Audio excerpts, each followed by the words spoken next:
Have you ever noticed that it's much easier to comment and to see issues and challenges in other people's lives rather than your own?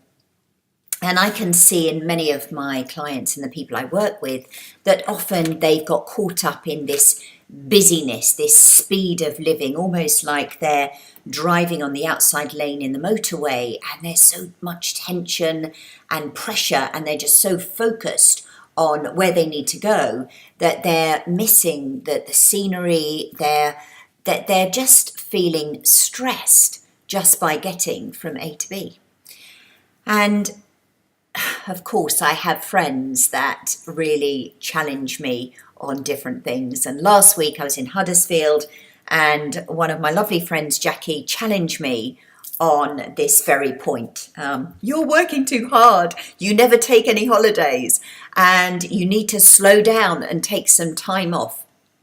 So with that thought in mind, I've written a blog that I suppose I really wrote for myself, which is called Slow Down Quickly, that I hope will stimulate you to think differently about the pace that you're living your life, and maybe just encourage you to take a pause, to slow down and just connect with what's really important. So I hope you enjoy that one. And of course, if you're based in the UK, you can't help but notice that everything is building now with the elections coming up on the 8th of June. And I'm not really a big fan of politics, but the one thing I do feel quite strongly about is that politicians really do put me off voting, actually, although I always vote. But it's just that I'm sick of the spin, the little sound bites, that they just don't seem to really communicate as themselves. It's almost like they're delivering a line.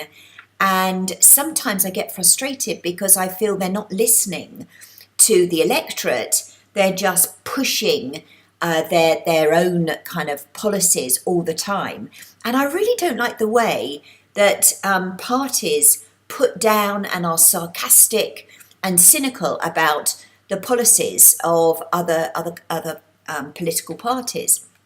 I think this is very interesting because within an organisational context, we are really encouraged to work in a collaborative way rather than as individual silos, but this doesn't seem to apply in the world of politics. So I've just kind of shared my thoughts on politicians in a very respectful way, I hasten to add. So I hope I'm not going to upset anyone. And whatever you're doing right here, right now, have a wonderful time. Take a breath and chill. Bye for now.